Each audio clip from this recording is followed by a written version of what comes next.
So in this second video, we're going to talk about counseling and what it looks like when working with the Judaism religion and an individual who identifies as a Jew, and kind of what to do in the counseling process, what not to do, and some of the presenting problems that are commonly found with counselors who are working with Jewish clients. So Jews played a prominent role in the origins of counseling, which can be traced back to Freud and his colleagues that we've talked about throughout our entire process of the counseling program. And Freud and his colleagues were originally associated with the Ashkenazi Jews. I hope I pronounced that right.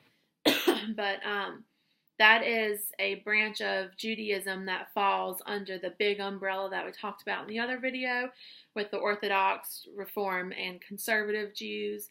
There are many other types of branches that kind of fall under each of those three categories.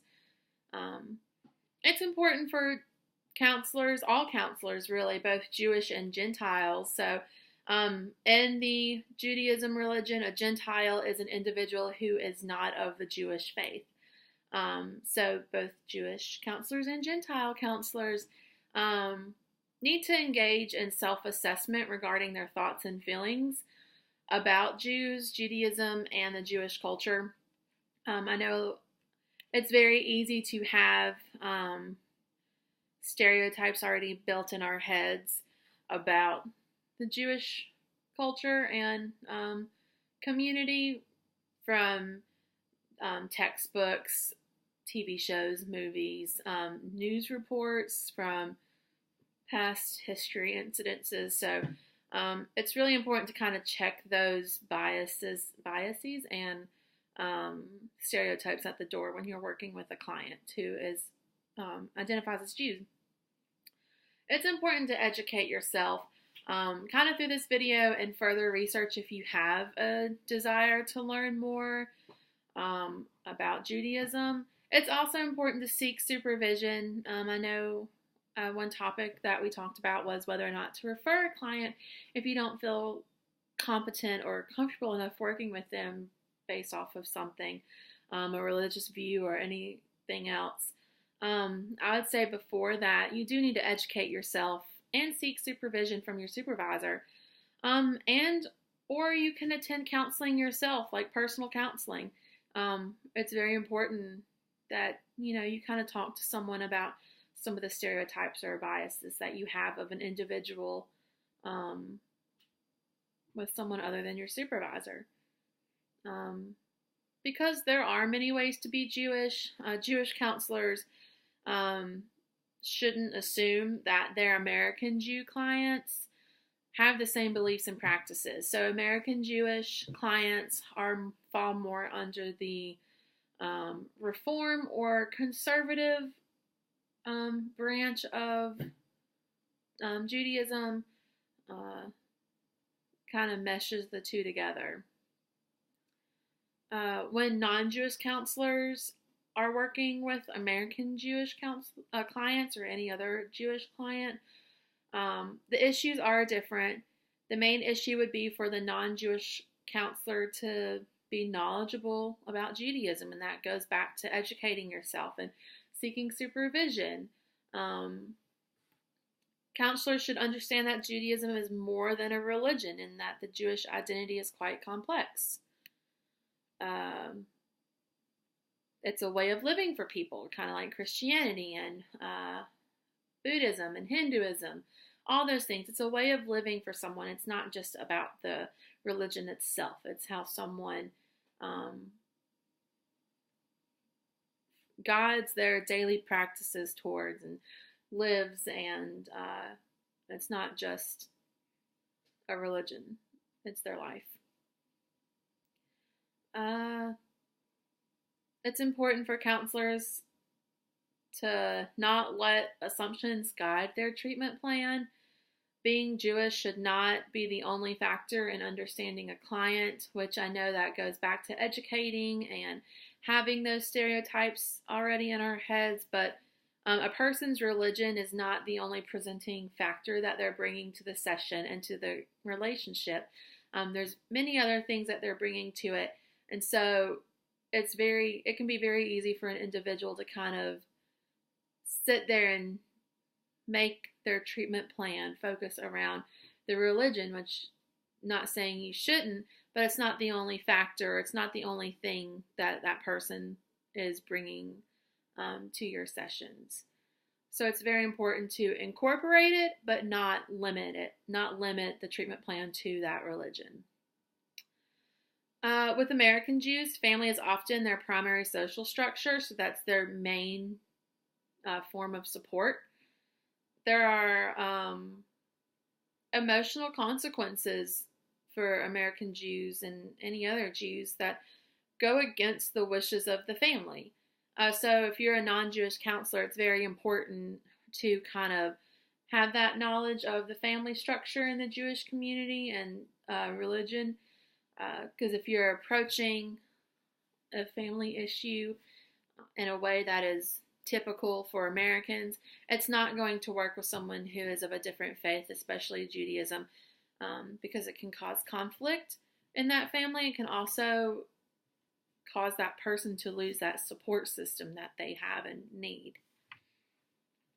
American Jews are bicultural, like I said before. A lot of Jews incorporate practices and beliefs from the different branches. You have the ones that stick primarily with one and not the others, do not mesh the multiple of the branches. But the American Jews are multiple branches incorporated into one. They may experience value conflicts between the individualistic American culture and the nature of the Jewish culture. So it's also kind of important to know that when working with a client who is Jewish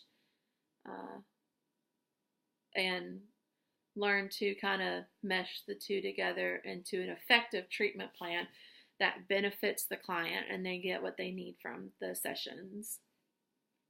In research, some of the common presenting concerns for Jewish clients that have come up are the Jewish identity issues, body image and gender identity, child rearing practices, interfaith and interdenominational couples, which I know a lot of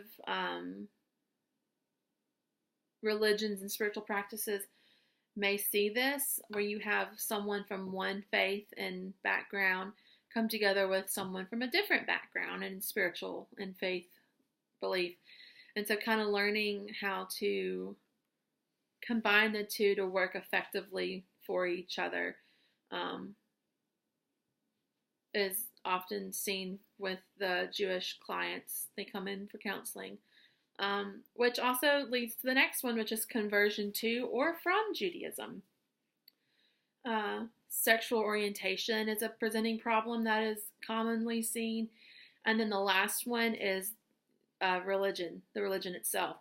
So a lot in the research that I found, it's stated that a lot of Jews believe that the world is dangerous for all Jews and that being Jewish is tied to suffering, which you can kind of see that image or that belief kind of stems from a major world event that happened, the Holocaust.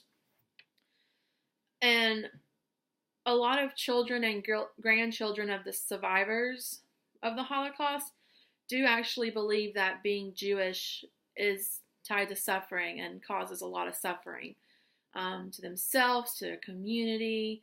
So it's very important when you're counseling a client who is Jewish to kind of check in and see where they are with that because of past events. It can be looked down upon, or it has been looked down upon, that being Jewish is unacceptable, and that they are going to suffer their entire lives. A little fact, approximately 6 million Jews uh, in Europe were killed during the Holocaust, which is a lot. That's approximately 65% of the Jews in Europe. Um, so I really hope that some of y'all have learned at least one thing about Judaism that you may have not known before watching these videos. I know these videos cover the very basics, but sometimes I feel like that's all you really need to kind of get an understanding of a different religion other than your own. So I really do hope that y'all learned at least one thing from this. I know I learned some things like the presenting issues um, and the 13 practices that the Jewish community believes. Thank you for watching, and I look forward to hearing your feedback or seeing discussion posts. Have a good day, y'all.